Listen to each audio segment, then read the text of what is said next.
Hey Star Wars fans, today I am reviewing the Legacy Collection Chewbacca. Now I know it's not exactly a new figure, I even had to order it online to get a hold of it, but I just love it so much that I gotta talk to you guys about it.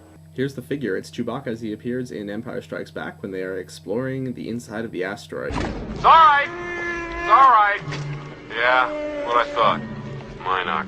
Chewie, check the rest of the ship. Make sure there are no more attached. You can see he has this the breathing mask on, and that fits nicely in his hand and very nicely around his head. But of course, he also comes with his signature bowcaster, one of the coolest weapons in all of Star Wars. The accessories with this guy is great. It's only 2 accessories, but they're really cool. This is his breathing apparatus.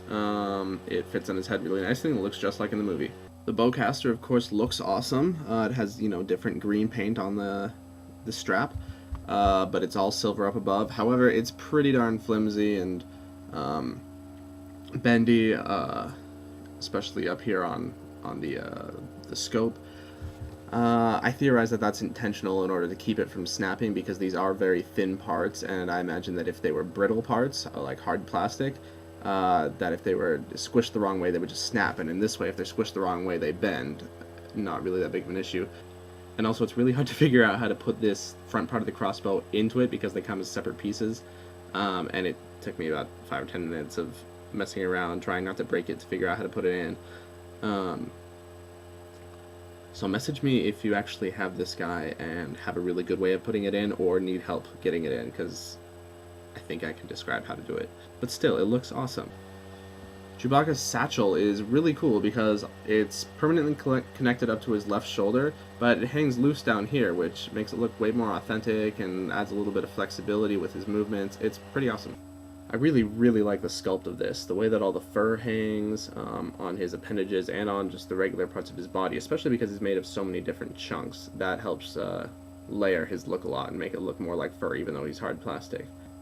Because this was made for the Empire Strikes Back build, he looks somewhere in between the really slicked back, almost shiny-headed New Hope version of Chewbacca and the way too ruffled Return of the Jedi Chewbacca, and I think this really is the quintessential look. This build looks great for any display, whether you're doing Revenge of the Sith or whether you're doing one of the 3 original trilogy movies.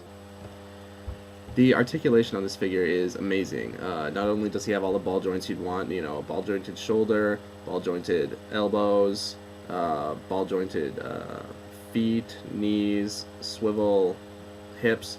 Then he's got 2 ball joints in his torso because he's just that tall. Although it can get a little confusing because you can actually switch around the orientation of his middle torso without affecting the rest of the figure, and I don't know, it's kind of funny. He's backwards. He's tall, he's sturdy, well-proportioned, doesn't need any pegs to help him stand, especially because of this extra torso movement.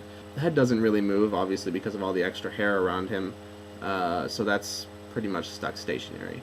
The paint job on this guy is really good. He's got all sorts of browns, even hints of yellows on some of the front of him. You can see especially down by his feet, even underneath his feet. He's got individual footprints. Like, how detailed is that?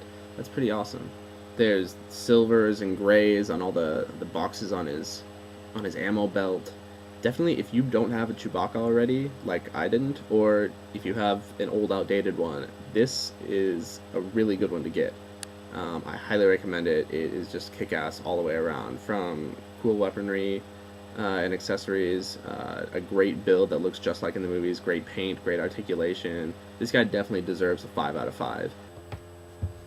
And just because I'm a dork and I actually like to play with my action figures, here's a couple little pictures that I took of Chewbacca trying to get R2-D2 back from those darn dirty Jawas.